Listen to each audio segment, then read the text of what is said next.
Welcome back to the Energy Sovereignty Project and our closeout for the third week in May. And as has been our theme for the last month and a half or so, we're continuing on with energy transfer from one medium to another. In this case, the power transfer from the solar panels to the battery, and then from the battery to the vehicle. And one thing that we're still struggling with is the ability to monitor the conditions of the power wall while it's in its discharge mode. Currently, there's no way for the power wall to communicate directly with the vehicle, though I can do it remotely through a program called Remote S, which actually gives all of the key data for the vehicle, especially how much power has been transferred to the vehicle. That's very handy. The thing that has tripped me up is the inability to have Tesla's app be real time with what's going on in the gateway. Now, I have here set up the tablet, and with the tablet I can actually connect directly to the little web server that's in the Tesla gateway, and that gives me some pretty accurate information, though I do find that the battery level is different by 2 or 3 percentage points from each other. I can't really say which one's accurate. All I can say is that they're different, but that's not a major problem. The difference is minor, and it may speak more to just how long it takes to report. Not really sure. But it has led to some difficulties, and one of those difficulties occurred the other evening when the system was being monitored. I was monitoring the system, but on Tesla's app for the phone, it doesn't actually tell you when you're connected. When you're connected to the gateway directly, I'll pull that up on a screenshot so that you can see it. But the app in for the web server actually tells you obviously when you are connected to the gateway. Well, Tesla's app for the phone doesn't actually give you many clues, and it will trick you into thinking that you're still monitoring it. Because again, I'll show this little quick video clip here where it shows a normal feed as though the system is working normally, but in fact it's disconnected. And then several minutes later, maybe a half an hour later, 15, 20 minutes or half an hour later, it will all of a sudden go to 0. And they're like, oh, so the only way to really know whether or not you are live on the system is to actually go into the flow chart, and actually then you'll see a gap. I'll pull this up here, and you'll be able to see that there's a small gap forming between the end of either, if you're in the middle of the day when solar is producing, there'll be that gap there. If it is the household current draw that you're monitoring, there'll be a gap there. And that's one way to know that the system isn't actually reporting. Well, my goal was to leave the home with enough power during the day to get through that evening. And because solar was still contributing, I thought, okay, well, I can leave it a little bit lower than I usually do and bring it down to maybe 15% or so, and the rest will recover that 2 or 3%, and then I'll be fine. Well, I wound up drawing too much power, and then that evening it ran the system to 0, and I wound up drawing, I don't know, was it 6 kilowatt hours or something like that. We'll pull the chart up when we go back into the studio. And with that, let's go ahead and head back to the studio, and we'll close out this week and go over that data in a little more detail.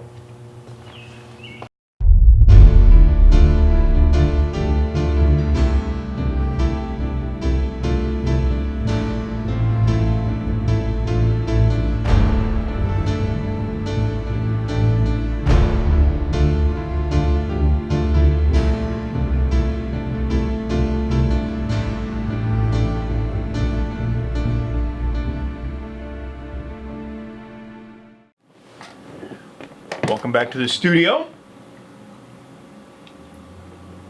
Alright, well, this has been an interesting week. We started off with a bit of recovery from those summer storms that we had, and then we moved right into a little error and wind up putting too much power into the car, but we'll get to that. But we're going to start off with the 15th where we left off.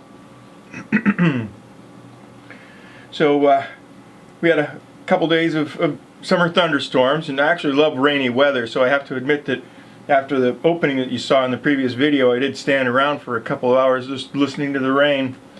But rainy weather doesn't really lend itself the best to solar contribution, so in this case we started out the day at 47%, and just before the end of production, around 5%, we wound up hitting 62% after getting 23.3 kilowatt hours even on that rainy day, so that was pretty good.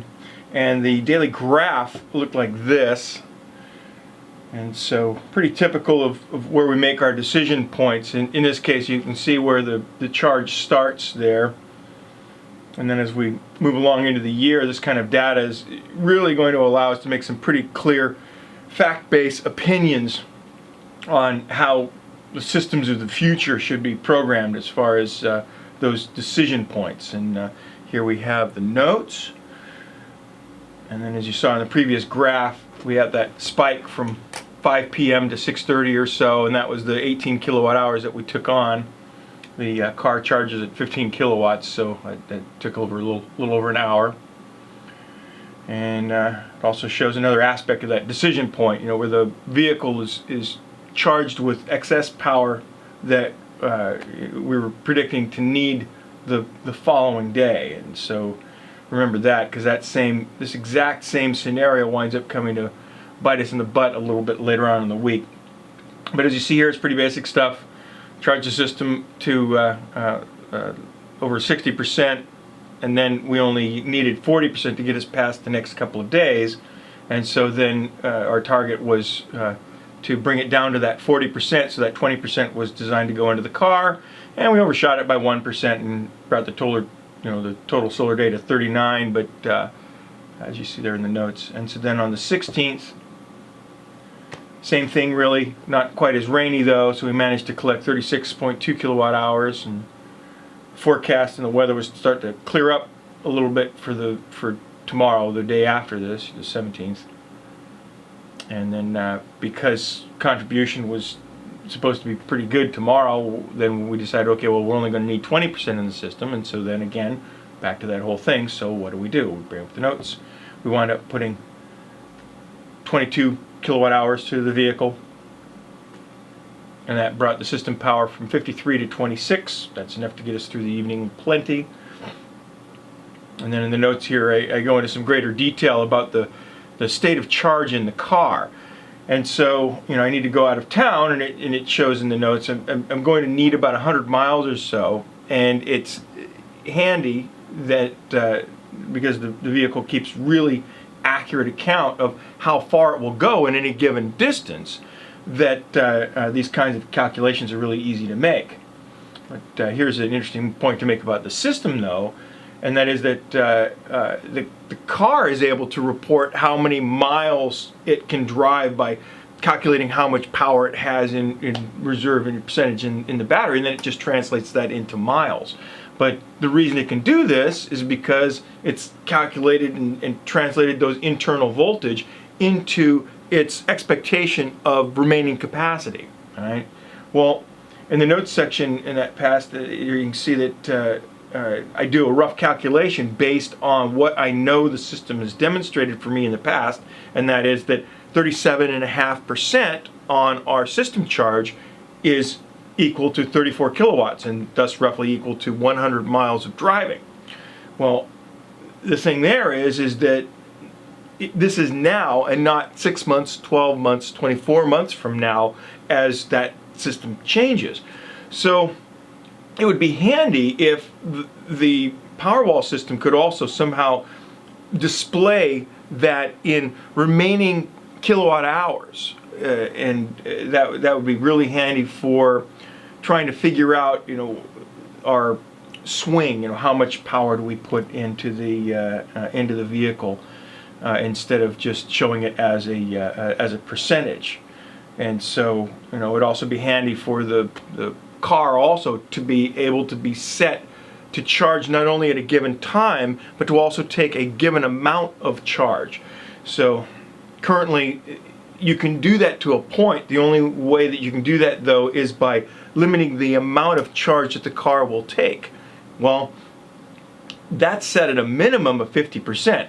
So if you're trying to charge the car a given amount of power under that 50%, you just have to watch it. You have to physically monitor the charge as it goes on. And the car knows how many kilowatts of charge it's pulling in, so it seems reasonable that the car should be able to, in the future, communicate between the power wall, and you should be able to make those decisions. And so that'll be interesting. But yeah, that's going to become real important in a couple of days here. But now let's go ahead and have a look at the 17th here. So the 17th, some partly cloudy weather, pretty good solar production, just under 50 kilowatt hours. But because of scheduling, I wasn't able to to give an accurate peak system percentage here because I had to charge and then go. But what I did was I recorded the total solar day percentage after the 23 kilowatt hours was put to the car. So it still gives a good idea of available charge at the end of the day.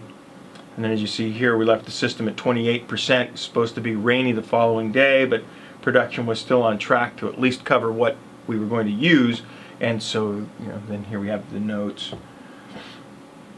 And what you see here in the notes is the difference between something that I would do for the energy sovereignty project that I just wouldn't do in normal life. And this, if this happens next year, I'm just going to plug the car in and draw power from the grid that I need, and then either eat the cost of charging from grid power or try and make it up later in the month by just charging to the grid in that amount or greater amount. But in this case, however, I was just trying to rely on the system charging the batteries through sunlight quick enough for me to be able to get out the door in time. And as you'll see here, that just didn't happen. Not because the solar didn't eventually produce what I needed power-wise for the trip, but because it didn't do it quick enough to meet my schedule. And so then that brings us to the 18th. And so in order to make it back after my trip, because I didn't get quite enough power to the car to complete the round trip, I had to put 15 miles of charge, about 5 kilowatts or so, to the car from the supercharger on the way home. And then I compounded this problem when I got home. The car was showing about 10% charge, and my plan was to charge the car up to charge my car to 20% or so, just enough so that I felt comfortable that it wasn't going to damage the battery and leaving it in a depleted state. And so then my idea here is that this would bring the total solar day somewhere between 12% or so, 15%, that kind of nail-biting situation where we could see if we'll make it through to morning or not, and it might be short a little bit, but not a problem. Well, that was my plan. The reality was that I started the charge with the system showing at 23%, and the idea was to reduce that to about 12, like I said, 12 to 15% or so, just enough so that we barely make it through to morning by the skin of our teeth, and then that would perhaps get the car to 20%. Again, just to kind of figure out where that would sit. Well, as I said before, I can't set the car to 20% because the lowest setting is 50%. So I just have to monitor it. Well, I started the charge and I noticed that it was dropping, so everything was good. After about half an hour, I went and checked the app and it was showing at 20%. On the system now, mind you, right? I'm trying to get the system down to 12 to 15%. Well, for some reason, it just didn't register with me that it should have been lower than 20% by that point. The app was showing 20%. The power graphic was still pulsing. I'll just pull that up here so that you can see what that looks like. The section that I'm pulling up here showing it pulsing was actually taken from, not from this time, but from a time in a couple of days after that, where I wanted to record the exact same thing happening when the system had actually gone offline, but it was appearing as though it were cycling normally. So after a little over an hour, I pull up the graph again, or the app again, and it says 20%. Oh no. So I went ahead and pulled up the gateway server real quick on the tablet, and the system is at 5%.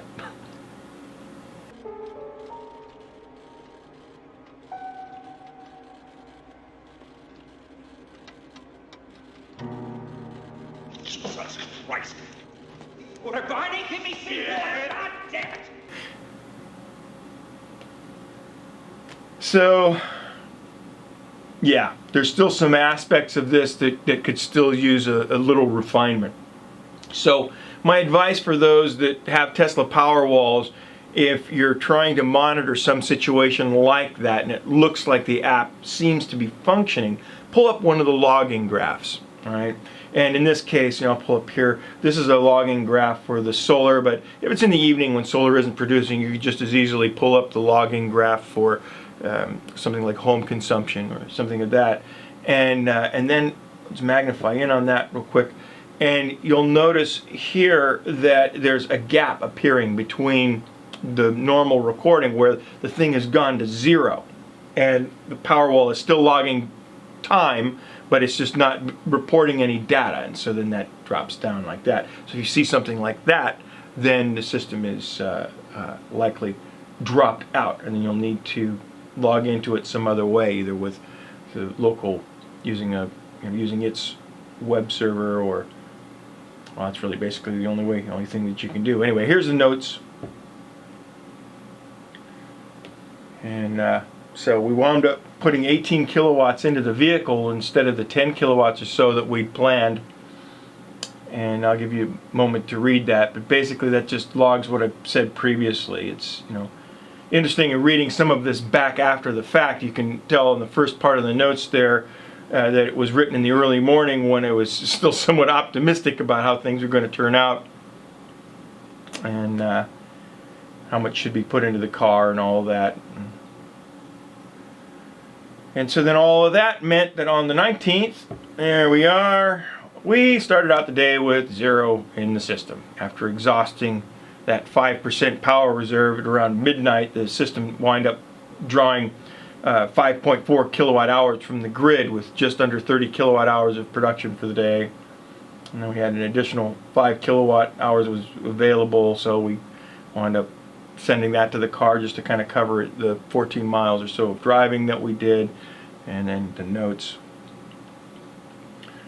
And again, I give a recap of the day's previous events. I was still miffed at myself that I'd done that. Give me a minute to read that, but other than that, that's basically it. Just the basic vehicle data. And now we come to the 20th. Very good day of production. Even though it did actually wind up raining a bit, the rain came a little bit later in the day, just under 60 kilowatt hours of production. The next few days were forecast to be rainy, but with moderate cloud cover in that 70 to 80% range. So we were able to take what we've learned earlier in the year about that level of cloud cover and then predict between 50 and 60 kilowatt hours that we were going to wind up seeing in the production over the next couple of days. And so we were comfortable there with bringing the system down to 20% there, and so we were able to get 20 kilowatt hours to the car without fear of having any kind of an issue. And here's the notes. 20 kilowatt hours to the car, not much driving that day, so we were able to end the day with just over 100 miles available for driving the following day. A second there. And then the 21st.